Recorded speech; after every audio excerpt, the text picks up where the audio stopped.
Que ce soit dans le sport, lorsque l'on veut dépasser des records, ou encore dans le business, s'adapter est la base d'une stratégie gagnante. Que ce soit Amazon, qui a débuté en tant que la plus grande librairie de la Terre, et dont les bénéfices actuels proviennent pour la plupart de services reliés au cloud, ou encore pour Netflix, qui a commencé avec la location de DVD et qui s'est mis au streaming, ou encore Marvel, qui a fait faillite en 1996 suite à l'effondrement de l'industrie des bandes dessinées et qui, heureusement, s'est réinventé quelques années plus tard en créant la franchise de films la plus réussie de l'histoire. Actuellement, notre économie évolue extrêmement rapidement. Elle évolue à une vitesse que l'on n'a jamais connue auparavant. En moins de 2 ans, l'inflation est montée à 8% et elle atteint actuellement les 9,9% dans la zone euro. En bref, l'ère de l'argent gratuit est terminée. Je pense que vous avez entendu, que ce soit dans mes vidéos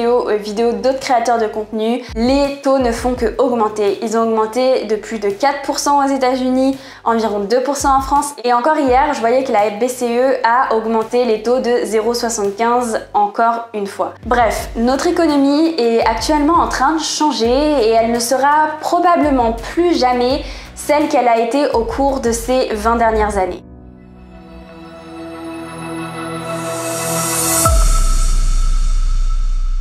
Hello Moneymakers et bienvenue dans une nouvelle vidéo.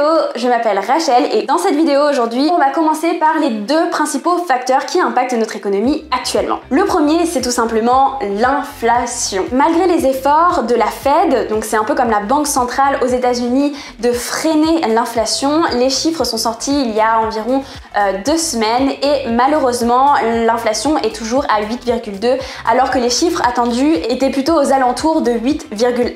En bref, l'inflation ne baisse pas. De ce fait, la Fed a été très franche sur sa stratégie pour les mois à venir. Elle va être agressive et augmenter les taux jusqu'à ce que l'inflation baisse. Donc en fait, si tu t'attendais à ce que l'inflation retrouve son niveau de 2020 au cours de ces prochains mois, c'est pas près d'arriver. D'ailleurs, je lisais dans un article qu'en fait, l'impact de l'augmentation des taux, elle se voit qu'environ 6 à 12 mois après l'augmentation. Donc il est possible qu'on voit l'impact de l'augmentation des taux de manière assez conséquente dans les mois qui vont arriver. Pour résumer, la plupart des analyses prédisent qu'on va retrouver un taux d'inflation d'environ 2% d'ici 2025. Mais l'inflation n'est pas le seul souci que l'on rencontre actuellement, il y a aussi la hausse du dollar. Ce qu'il faut savoir avec les cycles économiques, c'est que lorsque tout va bien, les personnes s'attendent à une croissance économique stable. De ce fait, elles vont faire des investissements qui sont plus risqués. Parce que s'il n'y a pas de réelles menaces concernant leurs revenus, leur enrichissement, leur rendement, leurs investissements, la plupart des gens sont prêts à prendre plus de risques parce qu'ils se disent l'économie va bien, tout va bien, et donc ils vont moins voir le risque derrière l'investissement et ils vont aller vers des investissements plus risqués comme vers des pays émergents, des crypto-monnaies, des NFT, etc. Cependant, lorsqu'on entre dans un cycle de crise, dans une période de crise comme celle qu'on est en train de connaître actuellement, la stratégie n'est pas du tout la même. En période d'incertitude, tout le monde veut protéger son capital. Et je pense qu'autour de toi, tu as des personnes qui te disent « l'euro est en train de s'effondrer, il faut que je les convertisse dans une autre monnaie, il faut que je place dans des obligations, est-ce qu'il faut que j'achète de l'or ?» Bref, je pense que si tu es un petit peu dans l'investissement, tu as pas mal de personnes autour de toi qui te posent ces questions ou qui se posent ces questions. Comme vous le savez, les investissements, c'est risqué, il n'y a aucune garantie pour ton capital. Si la bourse s'effondre et que toi tu vends à ce moment-là, et bah tu perds ton investissement. Et donc un des piliers de notre économie qui est une valeur sûre pour la plupart des gens, c'est le dollar américain. En fait, en raison de sa stabilité ou encore de son acceptation mondiale, le US dollar est utilisé partout dans le monde. Cela a transformé en fait cette monnaie comme une réserve mondiale. Actuellement, on a tous envie de protéger notre capital. Et donc, qu'est-ce que font la plupart des gens?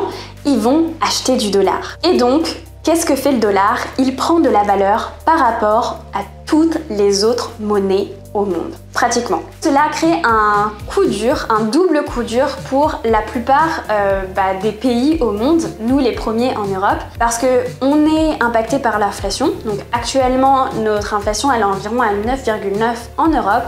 Donc c'est-à-dire que notre pouvoir d'achat a diminué de 9,9%, donc c'est énorme. Et en plus de ça, tout ce qui est importé des États-Unis coûte maintenant beaucoup plus cher pour nous parce que notre monnaie a perdu de la valeur et le dollar, lui, en a pris. D'ailleurs, je pense que vous l'avez vu, peut-être si vous avez fait un petit peu des recherches, le dernier iPhone, il est beaucoup plus cher en France qu'aux États-Unis. Moi personnellement, j'avais demandé à une amie à moi si elle pouvait me l'acheter en allant aux États-Unis parce que il y avait pour le même iPhone avec le même stockage, etc., il y avait une différence de prix de 600 €.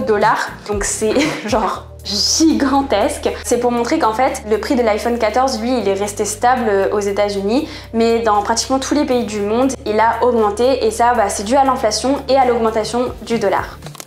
Bref, comme tu peux le voir, notre économie évolue énormément, que ce soit avec l'augmentation des taux, la fin des crédits gratuits, le dollar qui augmente énormément ou encore l'inflation qui impacte notre pouvoir d'achat.